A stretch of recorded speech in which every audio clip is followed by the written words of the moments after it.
Hi, it's Wes Kosova. Today we have another edition of our new special report hosted by my colleague Saleha Mohsin, Bloomberg's senior Washington correspondent. Each week, Saleha will bring you original reporting and insights on the most important people, issues, and ideas that will shape the 2024 U.S. election, and how they'll impact policy, politics, and power not just in the U.S., but around the world. Watch this space for a new installment each week. Thanks so much for listening, and here's Saleha. Tonight is the third Republican presidential debate. The race has seen some changes. Former Vice President Mike Pence dropped out of the 2024 presidential race over the weekend. Nikki Haley's the one who's got a little momentum right now. With all the maneuvering of who's in and who's out of the race, here's something you probably will not hear from a certain governor. I am going to run. I'm going to get back in the race. I'm going to decide to run for president.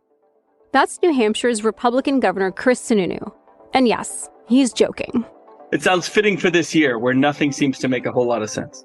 The joke reveals a quiet tension within the Republican primary contest, a longing among some Republicans and independents for a frontrunner who isn't former President Donald Trump. Governor Sununu shares this longing, but so far, he hasn't revealed which candidate will have his support. He's hoping that tonight's debate will help him decide. I think the third debate is the biggest debate of all of them. They're going to have effectively twice as much airtime as they had in the first debate, right? Just because there's probably about half as many actual people there. You're hopefully showing that you're not a flash in the pan. And who Sununu endorses matters. Because as a popular, well-respected Republican governor, voters and the media will be paying attention to his choice. This debate will have fewer candidates on stage, meaning each will get more airtime. It's a crucial moment for them to stand out ahead of the Iowa caucus in January.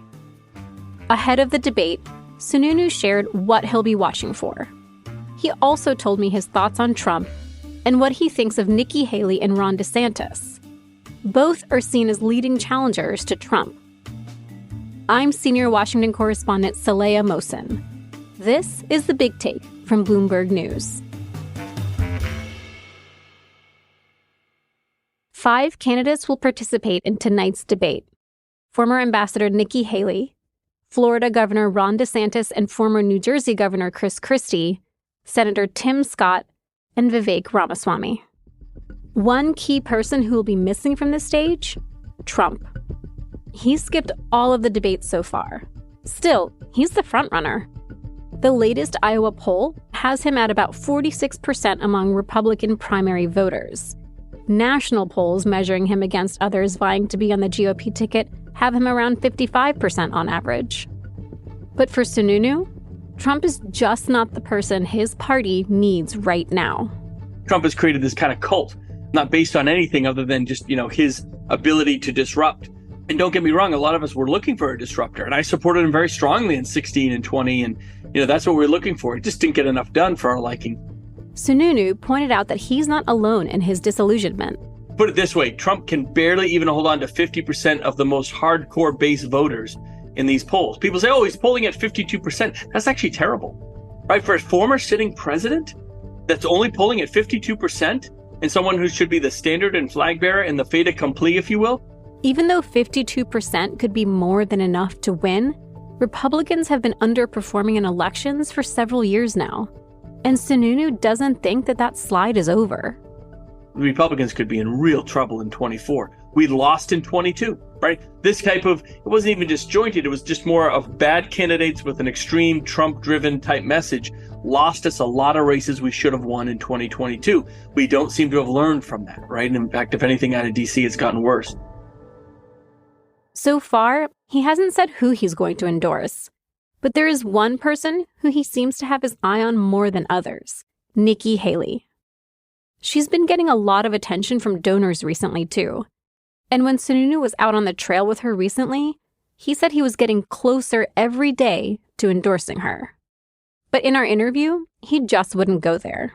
Look, I don't know who I'm going to endorse right now. As soon as I know, you'll know. I mean, really, I'm not very good about being coy. So as soon as I figure out who I want to get behind, I'll get behind him a lot. But I've met with all the candidates. I've been on the road with every single one of them. I've done events with all of them for the most part. Like I mentioned, Sununu has a lot going for him that makes his endorsement interesting. His reputation as a fiscally responsible governor, his popularity in his home state, and frankly, his political pedigree. His dad was chief of staff to President George H.W. Bush and a governor before that. And his brother, he served in Congress. He has a lot to say about the Republican Party and who should lead it.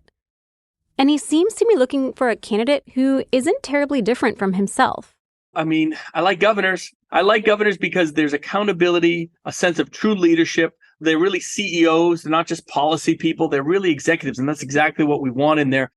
There's no shortage of governors running. Doug Burgum, Chris Christie, Ron DeSantis, Nikki Haley, and Asa Hutchinson. All of them are current or former governors. Then there's Vivek Ramaswamy. He's a former CEO of a small pharmaceutical company. All of them were on the debate stages for the first two primaries.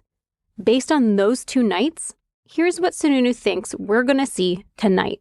What you're likely going to see is DeSantis keep hitting Nikki Haley on a variety of things. Nikki has to show that and she did it in the second debate, I think, very well, that she isn't just kind of that flash of fire, that she really has that grit, that staying power. She can give it as well as she can get it. Folks like Tim Scott, they got to show something here. They're going to have a lot of potential airtime to do it, but they got to show something, and they got to come with not just some fire, but they got to come with something that kind of gets that second and third question. Everyone on the stage tonight will be looking for their viral soundbite. That moment to show something, as Sununu put it. He has this advice for the candidates. Earn your airtime. If you get airtime in a debate because you're just shouting over everybody, that don't work. But if you get the airtime in a debate because you're interesting, you're charismatic, you're making some funny quips or whatever it is, show some personality so they keep coming back to you because the moderators want to keep kind of coming to you on that. That's how you earn quality airtime. They just have to really get people excited and hopeful and optimistic and inspired, right? The Republican Party needs to inspire somebody, inspire their voters, I should say. And that can just not just be reiterating the same old policy point. That gets boring, right? Show some grit. Nikki's done that pretty darn well. DeSantis has held his own very, very strongly. Those are obviously the top two contenders. So I think you're going to see those two go after it pretty good. Sounds simple enough. But can one of those candidates overcome Trump? As long as it gets down to a one-on-one race before Super Tuesday, it's now a one-on-one race with a former president that can barely hold 50%. Now it becomes exciting. Now it becomes interesting. After the break, we'll get to where Sununu thinks the party goes next. I'm not worried about the next election. I'm worried about the next 10.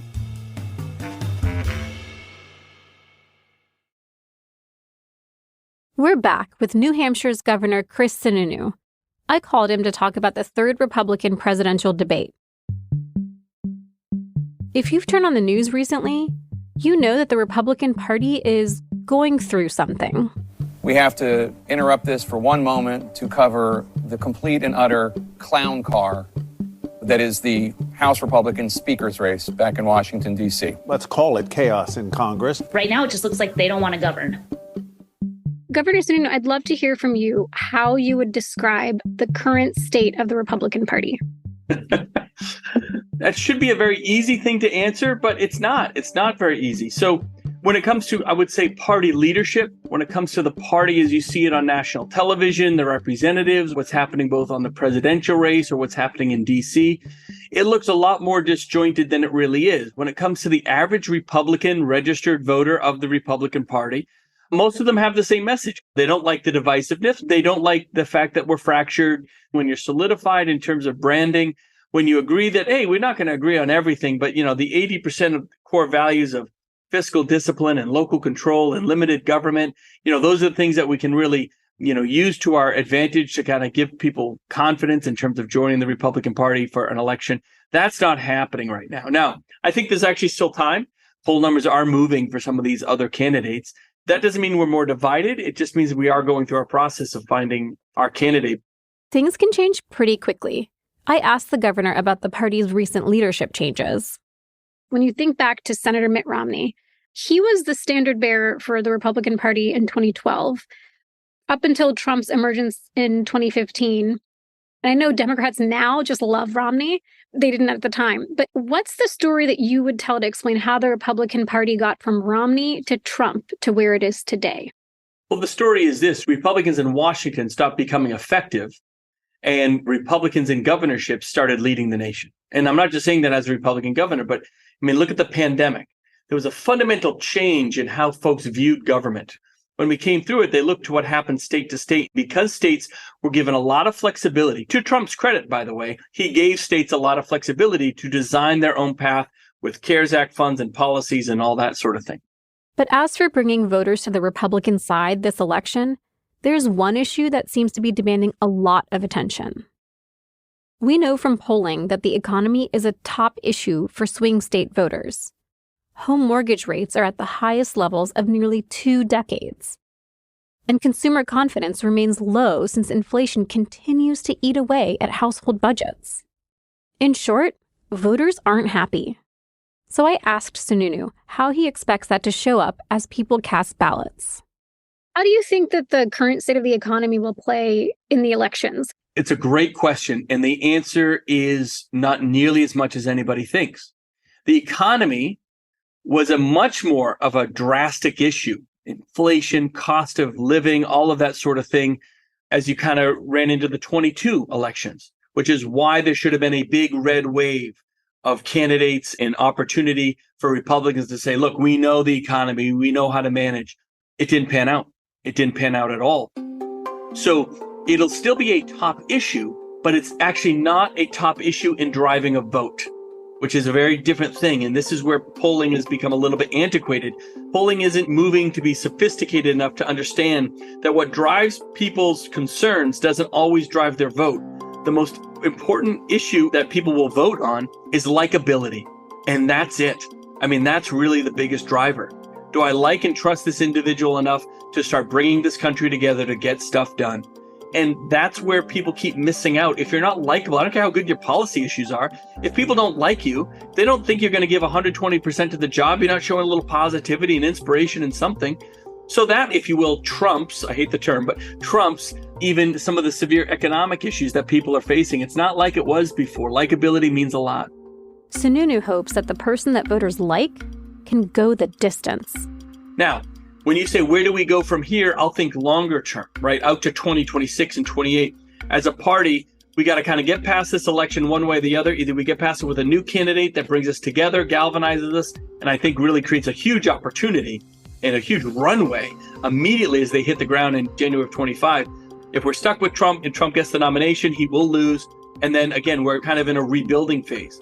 And it's going to be messy. It's going to be a very messy, hard, long slog. So that's how we lose. By sticking with Trump is exactly how we lose. One way or another, we're going to kind of have to pick up the pieces. It's a lot easier if we move on with another candidate now than have to kind of scramble and have infighting and all that for a couple of years. So we got to find a winner. As for Governor Chris Sununu, he said this term is his last.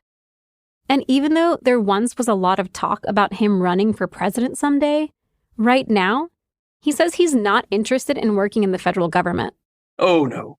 No, I'm not going to D.C. I can't help but say, a lot of people have said this and still end up in Washington. As for the folks who are trying to make their way to the White House, tonight's debate matters. And so does what comes after it. There's still a lot to be played out here. And one thing I have learned is that political momentum is a real thing in both a positive and a negative direction.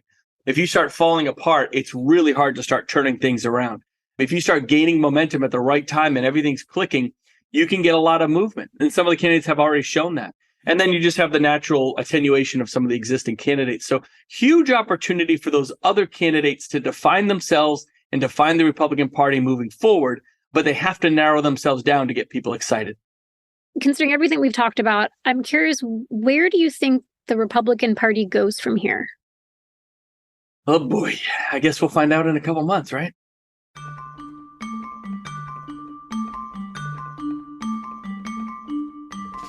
The third debate airs tonight on NBC at 8 p.m. Eastern. You can find our coverage on Bloomberg.com. Thanks for listening to The Big Take from Bloomberg News. I'm Saleha Mohsin. This episode was produced by Anna Mazarakis, Naomi Shavin, and Julia Press. It's part of a special series from our DC newsroom. Blake Maples is our mix engineer. Our story editors are Mike Shepard, Wendy Benjaminson, and Caitlin Kenny. Sage Bauman is our executive producer and head of podcasts. Thanks for tuning in. I'll be back next week.